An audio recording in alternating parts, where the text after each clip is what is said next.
priorities for Australians with a focus on more secure and affordable housing. Delivering more housing supply is a vital part of National Cabinet's plan to ensure communities thrive as they grow. All governments recognise the best way to ensure that more Australians have a safe and affordable place to call home is to boost housing supply. That's why National Cabinet has agreed to an ambitious new national target to build 1.2 million new well-located homes over 5 years from the 1st of July 2024. This is an additional 200,000 new homes above the National Housing Accord target agreed by states and territories last year. The Commonwealth is committed to $3 billion for performance-based funding, the new home bonus, for states and territories that achieve more than their share of the 1 million well-located home target under the National Housing Accord. This will incentivise states and territories to undertake the reforms which are necessary to boost housing supply and increase housing affordability. This ambitious target will be supported by the Housing Support Program, a $500 million competitive funding program for local and state governments to kick-start housing supply in well-located areas for that last mile, as it's spoken about, work that is sometimes needed, connecting to sewerage, connecting to water, connecting to energy supplies. In short, upfront money to get housing moving quickly. National Cabinet also agreed to a national planning reform blueprint that we will distribute, with planning, zoning, land release and other measures to improve housing supply and affordability. The blueprint includes updating state, regional and local strategic plans to reflect housing supply targets, promoting medium and high density housing in well-located areas close to existing public transport connections, amenities and employment, and streamlining approval pathways. First Ministers also agreed on further significant measures to boost housing supply and better coordinate Australia's migration settings, including endorsing initial state and territory implementation plans under the Social Housing Accelerator that we announced in June, developing a principles-based multi-year planning model for migration to improve collaboration with states and territories on migration settings, aimed at allowing states and territories to deal with skills shortages which are there. National Cabinet has agreed to a better deal for renters to harmonise and strengthen renters' rights across Australia. This includes developing a nationally consistent policy to implement a requirement for genuine reasonable grounds for eviction, moving towards limiting rent increases to once a year, phasing in minimal rental standards. These changes will make a tangible impact for the almost 1/3 of Australians who rent. On health reform, First Ministers discussed health reform, which remains a top priority for the National Cabinet in 2023. And at our next meeting that will be held in November, that will be solely focused on national health reform, and states and territories will meet beforehand and work with all First Ministers and the officials from our state and territory jurisdictions, along with the Commonwealth, to develop further reform. They're committed to addressing the pressures facing the health system to deliver a patient-centred and sustainable Australian healthcare system that provides the best outcomes for our community. A dedicated health meeting will be held in November.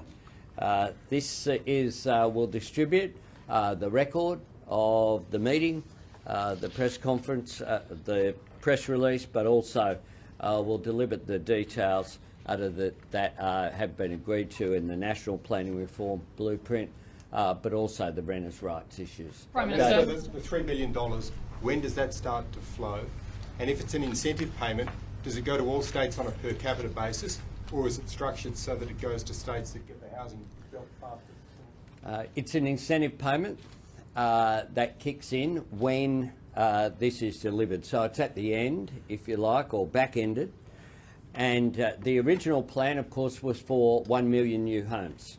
So you will have worked out with a little bit of quick maths that an additional 200,000 homes with $3 billion allows for an incentive of $15,000 per additional home over and above the 1 million that had previously been agreed to and states and territories allocations. So it will be allocated. It is a genuine incentive. This is borrowed unashamedly from some of the Hawke government reforms where you had incentive payments, such as in national competition policy, so that there's an incentive there that states and territories are aware of and a reward for delivering on the increased supply that Australia needs. Prime Minister, the Greens Party warned ahead of this meeting that any agreement that didn't agree to cap rent rises would not resolve the crisis, the rental crisis. Are you confident that what you've agreed to today will be enough to get the Greens Party over the line to support the House? Well, I've been negotiating and talking with First Ministers, not with minor parties. You cannot say you support increased housing supply and vote against the Housing Australia Future Fund. The Greens, as well as the Coalition and One Nation, who formed a coalition in the Senate, need to get on board. And this is an initiative that shows how serious we are as state and territory governments across the political spectrum, as well as the Commonwealth, understanding that supply is the key. That's the key to putting downward pressure and assisting renters, in addition to the sensible renters' rights that we've agreed to today. Just on the limitation of a rent increase only once per year, is that good enough? Because at the moment we're seeing rent increases once per year perhaps, but of hundreds of dollars. So is that good enough for renters? What we agreed to was to move towards that. In Western Australia, there has been a recent decision just in recent months of 6 monthly, a limit in that.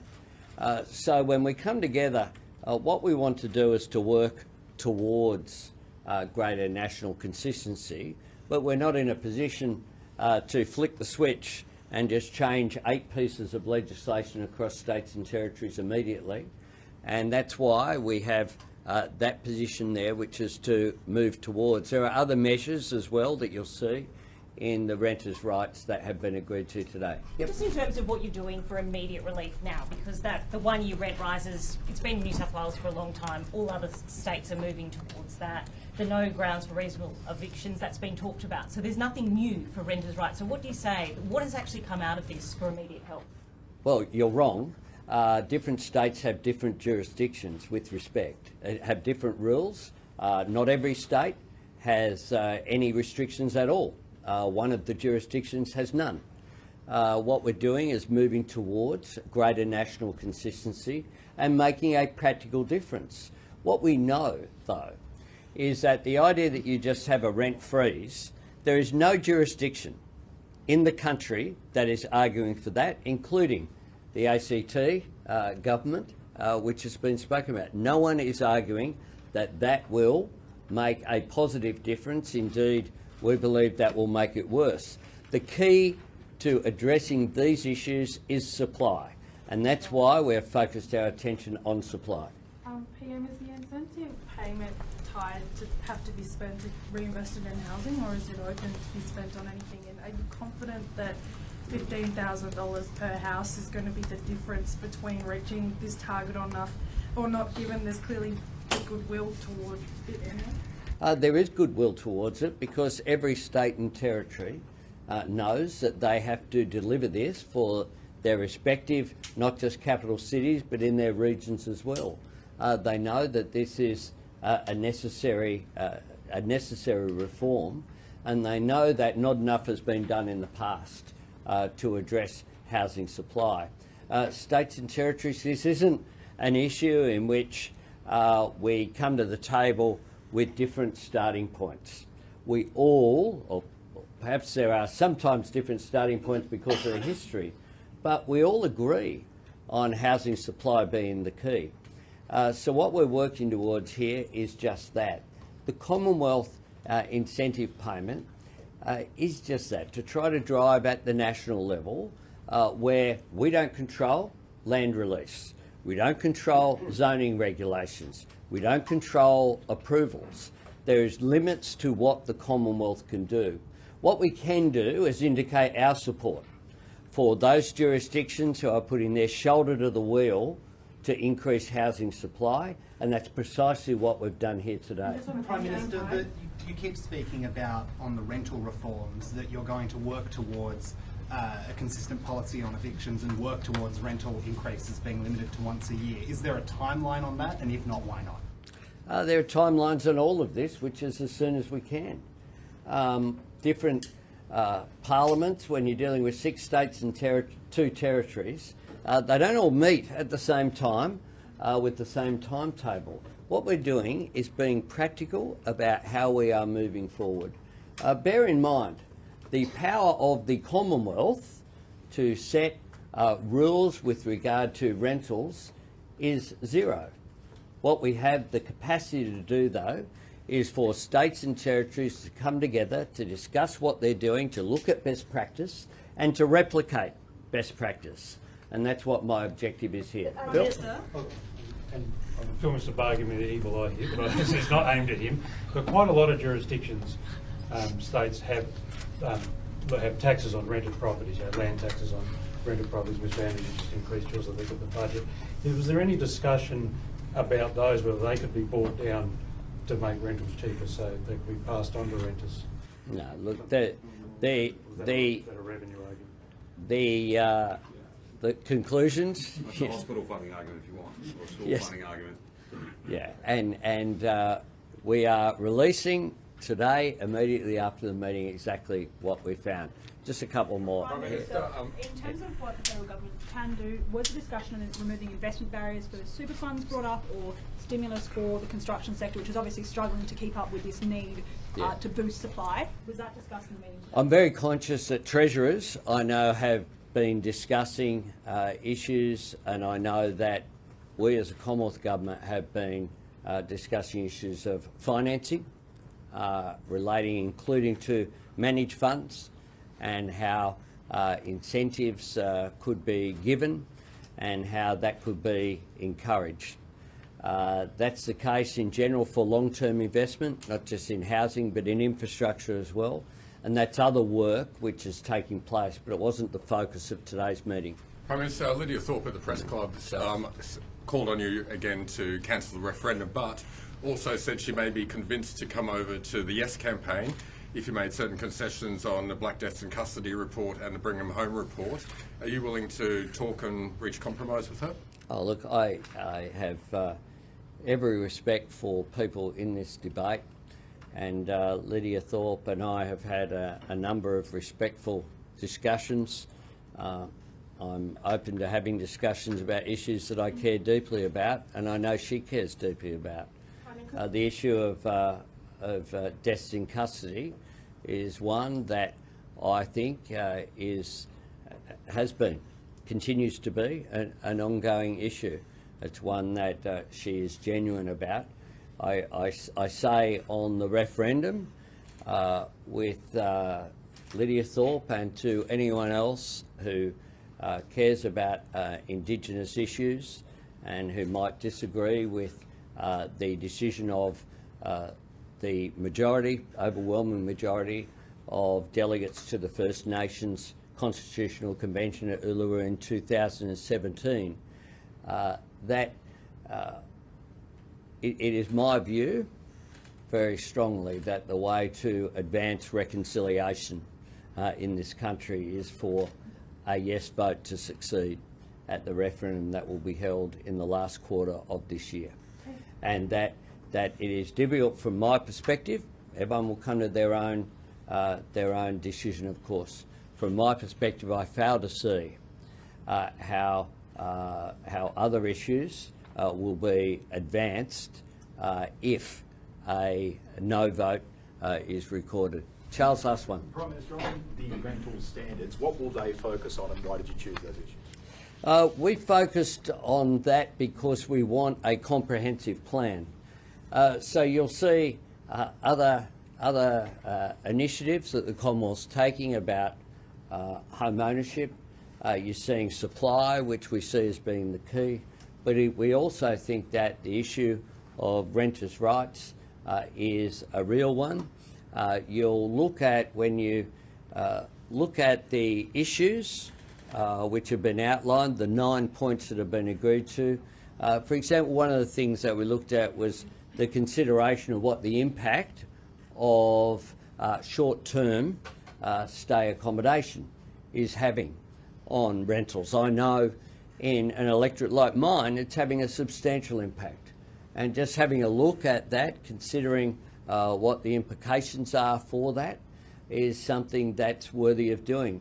We know that there is no simple 1 day, 1 week, 1 month solution to dealing with housing issues that are about a long-term supply issue. But we know that we're all prepared to look at the full suite of reforms across the housing sector. That's why historically, if you look at the previous 10 years, there was very little engagement from the Commonwealth in any housing policy, except for programs which some have found actually led to an increase in costs rather than a decrease. My government is determined to fulfil our responsibility, because I care deeply about housing. This was the Housing Australia Future Fund was the centrepiece of my second budget reply, and I say this will continue to argue that it should be supported, and that position is supported by ACOS, by Shelter, by community housing, social housing providers, but also by the master builders and by, frankly, common sense. If you support greater amount of social and affordable housing, then people should vote for it. Thanks very much. Can we get a shovel from the premiers? No. Come on. You can get one thing very quickly, which is go Matildas tonight. Yeah.